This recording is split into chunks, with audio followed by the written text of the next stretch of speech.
नमस्कार मेरे साथियों। आज मैं आपको विशेष तर्क लेकर के आया हूं।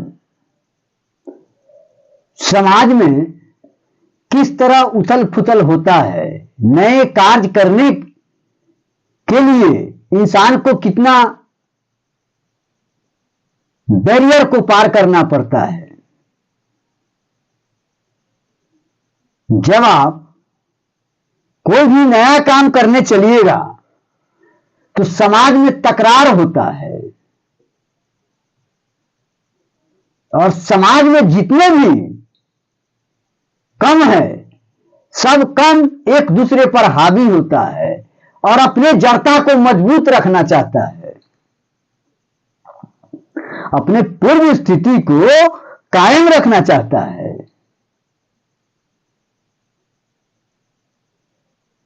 तो बिरले ही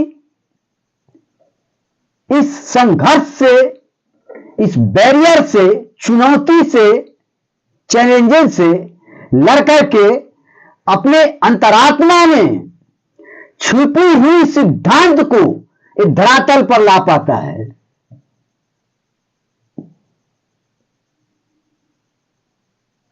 मेरे विचार थोड़ा कठोर है, जो आज के समाज में असहनीय है। थोड़ी बहुत त्रुटियां होगा, उसके लिए मैं क्षमा प्रार्थी हूं, लेकिन मैं सत्यता को दर्शाने में पीछे नहीं हटता हूं। जो सच्चाई है वो आपके सामने पेश करता हूं। आज तक जितने भी महान से महान वैज्ञानिक हुए हैं, साइंटिस्ट हुए हैं, सोशल रिफॉर्मर हुए हैं, सबको संघर्ष करना पड़ा है। अपने विचारों को समाज में उड़ेलने के लिए बहुत से कष्टों का सामना करना पड़ा है। चलिए, मेरे विचारों को वही एक्सेप्ट कर सकता है जिसका नस्ल अच्छा हो।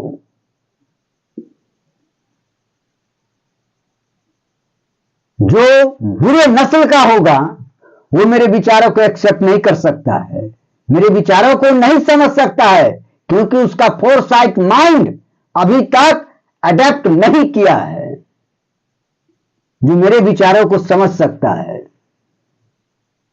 आज तक जितने भी सोशल रिफॉर्मर हुए, साइंटिस्ट हुए, सर आइजैक न्यूटन, 17वीं शताब्दी के महान वैज्ञानिक, James Watt, Edison, sir CV Raman, Meghnad Saha, इन तमाम जो वैज्ञानिक है, जगदीश चंद्र बसु, जेल बेयर्ड, वाटरमैन, ब्राडशॉ, इन तमाम जो वैज्ञानिक हुआ है सबको कष्ट से सामना करना पड़ा है, कष्टों से लड़ना पड़ा है। सोशल रिफॉर्मर में आ जाइए, ईवी रामास्वामी को ले लीजिए, पेरियार को ले लीजिए,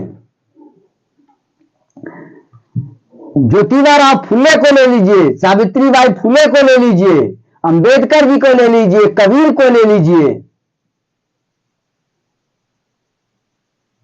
रैदास को ले लीजिए, अंबेडकर जी को ले लीजिए, बाबू जगदेव प्रसाद सिंह कुशवाहा, जहानाबाद, बिहार, जो बिहार के लेनी के नाम से जाने जाते थे, इनको कितना कष्ट हुआ है वो मैं अपने शब्दों से व्याख्या तो नहीं कर सकता हूं। उतने हमारे पास टाइम नहीं है, आपके सामने लाइव में हूं, इसीलिए मैं आपको वैज्ञानिक ढंग से सामाजिक व्यवस्था को समझाने की कोशिश कर रहा हूं।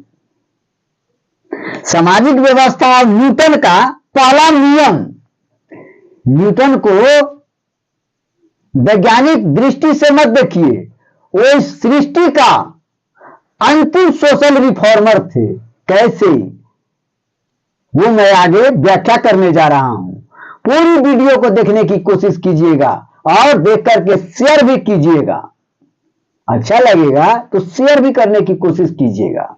मैं बहुत साइंटिफिक पॉइंट आपके सामने डील कर रहा हूं। सामाजिक व्यवस्था न्यूटन का पहला नियम का, न्यूटन के गति के नियम, न्यूटन्स लॉ ऑफ मोशन, पहले इसको समझिए।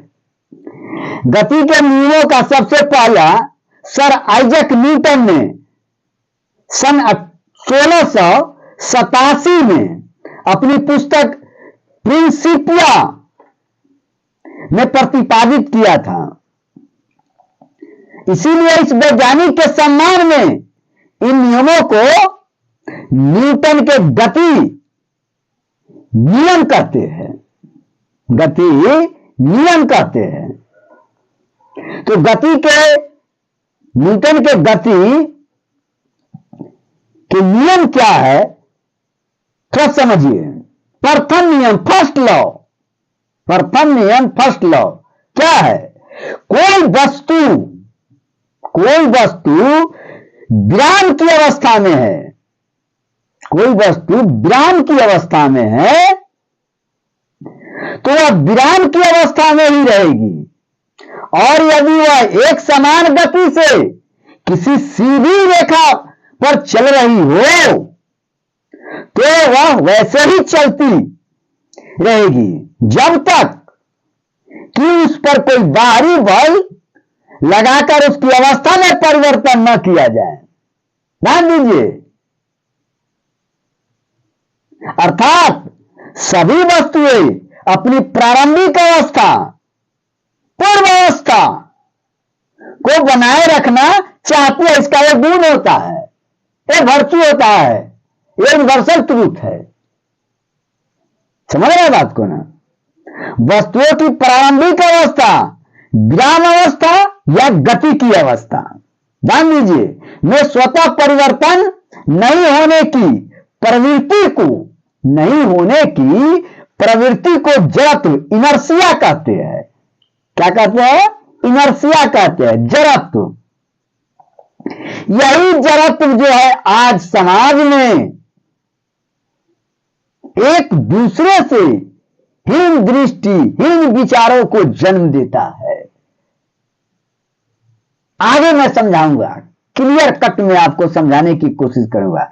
इसीलिए ध्यान दीजिए इस पर, इसीलिए न्यूटन के प्रथम नियम को जड़त्व का नियम भी कहते हैं। न्यूटन के फर्स्ट लॉ ऑफ न्यूटन को लॉ ऑफ इनर्शिया बोला जाता है, लॉ ऑफ इनर्शिया बोला जाता है। जड़त्व का प्रथम नियम किसने, कहां से पैदा हुआ? न्यूटन के प्रथम नियम से, first law of Newton. Inertia of Newton जो है producted from first law of Newton ji. तो बल वह कारक है, समझिए। पूरे साइंस को आपके सामने क्लियर कर देंगे, उसके बाद आप सोशल एजुकेशन पे ले जाएंगे इसको तर्क के साथ। तो बल वह कारक है जिसके द्वारा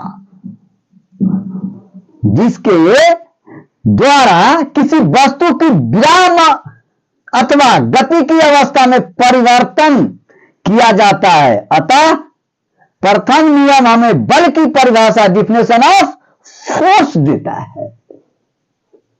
जड़त्व के उदाहरण को समझिए, क्या है? रुकी हुई गाड़ी के अचानक चल पड़ने पर उसमें बैठे यात्री पीछे की ओर झुक जाता है, पीछे की ओर झुक जाता है। समझिए, गोली मारने से कांच में गोल छेद हो जाता है, परंतु पत्थर मारने पर वह टुकड़ा टुकड़ा हो जाता है। खूब समझिए, इसका भी कारण है ना, सब बताएंगे। हथौड़े को हत्थे में कसने के लिए हत्थे को जमीन पर मारता है। कंबल को हाथ से पकड़कर डंडे से पीटने पर धूल के कण झरकर नीचे गिर जाता है। इसको समझिए। और चलती हुई गाड़ी के अचानक रुकने पर उसे बैठे यात्री जो होते हैं वो आगे की ओर झुक जाता है। समझ रहे हैं ना? पेड़ को हिलाने से उसके फल टूटकर नीचे गिर जाता है, हैं? इसको समझिए। द्वितीय नियम क्या है? संवेग वस्तु के संवेग मोमेंटम को बोला जाता है। क्या है? मोमेंटम। इंग्लिश में क्या बोलते हैं? संवेग को मोमेंटम। तो वस्तु के संवेग में परिवर्तन की दर उस पर आरोपित बल के अनुक्रमानुपाती होती है तथा संवेग परिवर्तन आरोपित बल की दिशा में क्या करता है? क्या करता है? उसमें ही होता है। इस नियम को एक अन्य रूप में भी व्यक्त किया जा सकता है। कैसे करेंगे? किसी वस्तु पर आरोपित बल उस वस्तु के द्रव्यमान तथा बल की दिशा में उत्पन्न त्वरण एक्सेलरेशन के गुणनफल के बराबर होता है। यदि किसी m द्रव्यमान की वस्तु पर F बल आरोपित करने से उसमें बल की दिशा में एक त्वरण उत्पन्न होता है, तो द्वितीय नियम के अनुसार F बराबर मतलब बल बराबर F बराबर ma मतलब द्रव्यमान गुने त्वरण। बल के मात्रक एसआई मात्रक क्या होता है? न्यूटन होता है। तो एफ ए बराबर एम ए है ना, न्यूटन। तो मैं आगे चर्चा करने जा रहा हूं। क्या चर्चा करने जा रहा हूं? इसको समझिए, बुझिए। बहुत कुछ बता दिया आपको ना। सामाजिक व्यवस्था न्यूटन का पहला नियम कई समाज पर लागू होता है।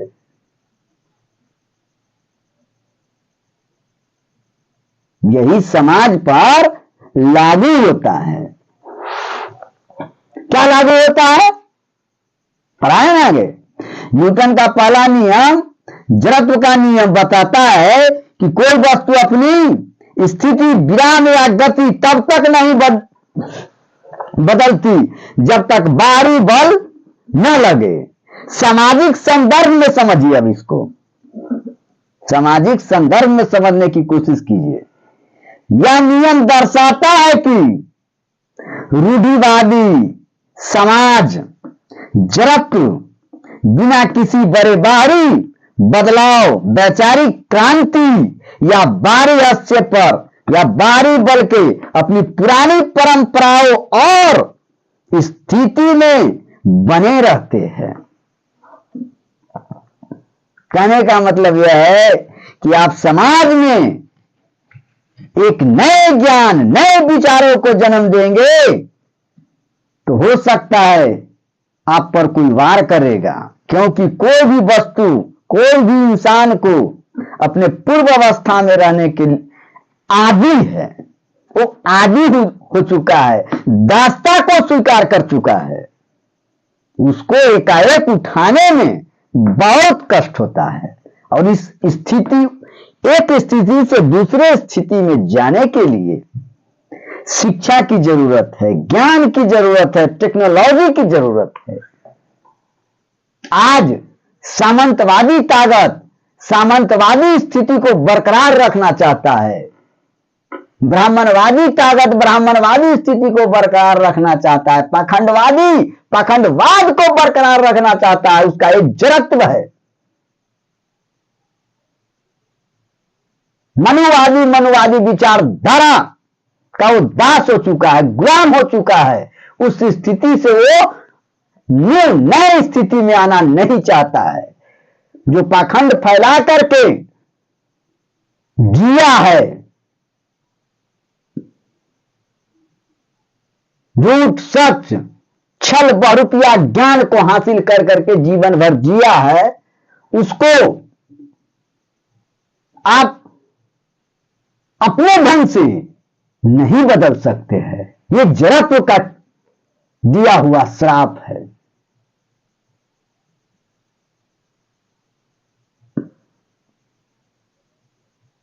इसीलिए आपको इस चुनौतियों से लड़ना पड़ेगा। बिरले मां का बेटा सोशल रिफॉर्मर बनता है, जो गाय का नस्ल अच्छा होता है, गर्भ अच्छा होता है, उसी से पैदा किया हुआ सांड बनता है, और अच्छे मां के गर्भ से पैदा किया हुआ पुत्र ही सोशल रिफॉर्मर और साइंटिस्ट बनते हैं। समाज के लिए मर मिटने के लिए तैयार रहते हैं, तत्परता उसमें रहता है। इसलिए आप किस नस्ल के हैं, किस नस्ल में आप रहना चाहते हैं, वो आप पर डिपेंड करता है। सामाजिक व्यवस्था और न्यूटन के पहले नियम का संबंध को समझिए। सामाजिक जड़त्व क्या है,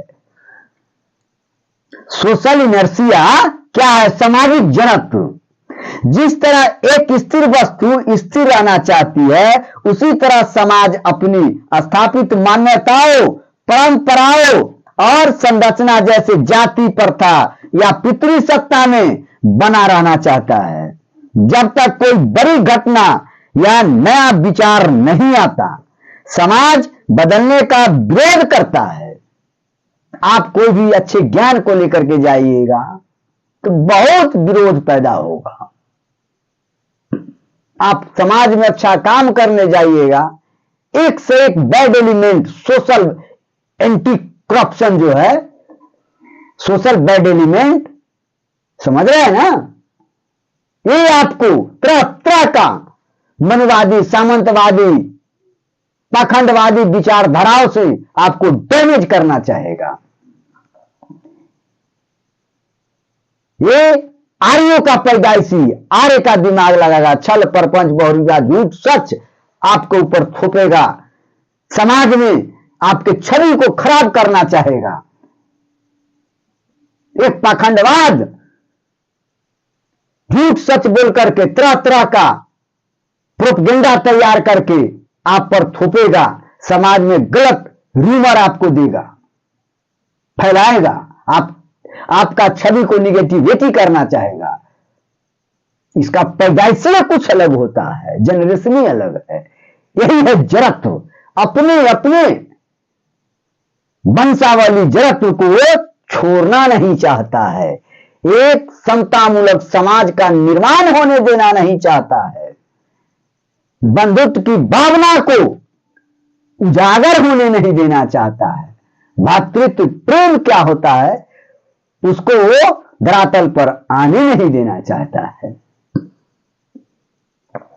समझ गए ना? बाहरी बल क्या है? External force. समझ, एक्सटर्नल फोर्स साइंटिफिक ढंग से आपको समझाने की कोशिश कर रहे हैं। समाज में बदलाव के लिए बाहरी बल आवश्यक है। यह बल क्या है? शिक्षा है, तकनीकी है, विकास, तकनीकी विकास जो है ये है कानून या बाहरी आक्रमण प्रभाव के रूप में हो सकता है। उदाहरण के लिए समझिए, यदि कोई समाज खुद अलग थलग कर लेता है तो वह जड़त्व के कारण स्थिर हो जाता है, लेकिन बाहरी दुनिया के ज्ञान या तकनीक के प्रभाव से उसमें गति और प्रगति आती है। परिवर्तन का विरोध को समझिए। परिवर्तन विरोध क्या है? न्यूटन के पहले नियम को आपको हम बड़ी ढंग से समझाए हैं कि अपनी गति में परिवर्तन का विरोध करती है। समाज भी नई विचारधाराओं को विरोध करता है, जो उसके स्थिर रहने की प्रवृत्ति को दर्शाता है। वो पूर्व अवस्था को कायम करना चाहता है। अब सोचिए, बाबू जगदेव प्रसाद सिंह कुशवाहा, विवेकानंद, महान समाज सुधारक ज्योतिबा फुले, भीमराव अंबेडकर को उस वक्त उस मनवादी, ब्राह्मणवादी आर्य समाज, आर्य का प्लान समाज पर कितना जड़ता को मजबूत कर लिया होगा। उस जड़ता को तोड़ करके वो कौन सा बिरला फोर्स लगाया होगा, जो फोर्स के बल पर एक आधुनिक भारत को जन्म दिया। तो चुनौती तो हर काल में है, आपको लड़ना है। और लड़ेगा कौन? जो अच्छे नस्ल का होगा। अच्छे नस्ल का होगा वही संघर्ष के मैदान में टिक पाएगा।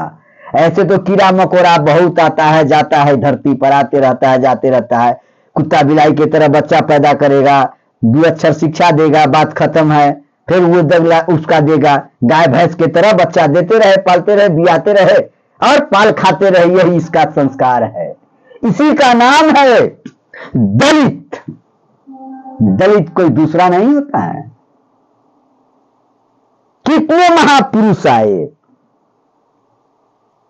हम आपको 16वीं शताब्दी 14वीं शताब्दी का इतिहास में बताए हैं, समाज सुधारा का सोशल रिफॉर्मर, लेकिन ये नहीं बदला। क्यों नहीं बदला? क्योंकि अपने पूर्व अवस्था को कायम करना चाहता है। हम जो है इसी में संतुष्ट है।